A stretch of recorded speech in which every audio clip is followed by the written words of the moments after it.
Chapter 23. A day between frost and fire. The frost lay thick across Anderton Marina, turning the world into a delicate canvas of white. Emma woke to the soft crackling of ice against Serendipity's hull, the frozen canal murmuring its displeasure as the cold tightened its grip. She wrapped herself in her burgundy scarf and settled by the small stove, nursing a steaming cup of tea. The warmth of the boat contrasted sharply with the icy stillness outside, and Emma couldn't help but feel a quiet contentment. Yet, the stillness of winter, as peaceful as it was, also held a weight that made her restless.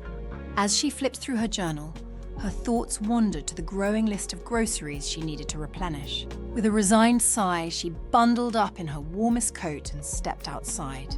Her breath hung in the air as she made her way along the frosty dock, boots crunching against the wooden planks. Serendipity, Lone Wanderer, and the Wayfarer sat moored like guardians of a frozen world, their exteriors shimmering with a light layer of frost. "Off to the shops, Emma," John called from his perch on the Wayfarer's bow. His silver hair caught the weak winter sun, giving him an almost ethereal quality.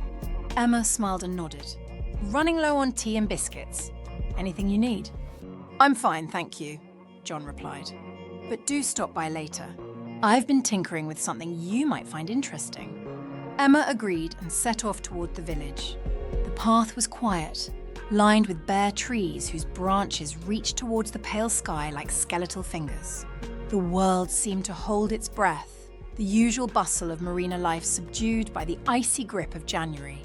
In the small village, she found solace in the warm interior of the local general store. The shopkeeper, a kind-eyed woman named Margaret, greeted Emma warmly. "Morning, love. Braving the cold, are you?" Margaret asked as she rang up Emma's items. Emma chuckled. The tea was worth it. Margaret leaned in conspiratorially. "There's talk of a bonfire at the marina tomorrow night. A little cheer for the winter blues. You should come by." Emma tucked the invitation away in her thoughts, thanked Margaret, and made her way back to the marina. The walk felt less lonely now, the promise of community warming her against the biting wind. Returning to Anderton, Emma stopped by the marina's small café, a cozy spot tucked near the water's edge. The smell of freshly brewed coffee and baked goods greeted her like an old friend. Inside, the café's owner, a jovial man named Peter, waved her in. "Emma! Come in before you freeze to death," Peter said, handing her a steaming cup of coffee. "How's life on Serendipity?" "Quiet but peaceful," Emma replied, taking a grateful sip. The cafe was alive with the chatter of other marina residents, their laughter and stories filling the room with warmth. "That's the beauty of winter here," Peter said. "It's when you really see what the community's made of. Everyone pulls together. Don't miss the bonfire tomorrow night. It'll be good for you." With her spirits lifted, Emma returned to Serendipity. As she unloaded her groceries, she heard the familiar hum of John's voice. She found him seated on the Wayfarer, tools in hand, examining a small contraption. "What are you working on?" Emma asked, curiosity piqued. John looked up with a twinkle in his eye. "Just a little something to make life easier on the canals." "Want to help?" The afternoon passed in a blur of stories and laughter as John shared tales from his youth. He spoke of winters when the canals froze solid and boatmen had to band together, breaking the ice to keep their livelihoods afloat. His stories painted vivid pictures of resilience and camaraderie, and Emma found herself swept up in the history that flowed through the veins of the canal. As the sun dipped below the horizon, Jack appeared, his rugged silhouette framed by the fading light. "Dinner at the cafe?" he suggested. "Thought it might be nice to warm up and have a laugh."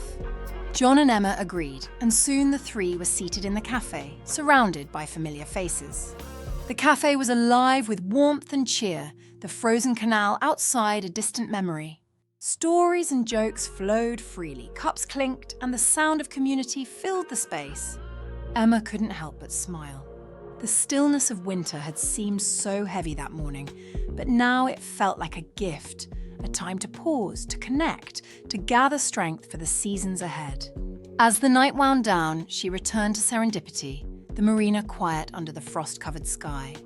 By the glow of her small stove, Emma opened her journal and began to write.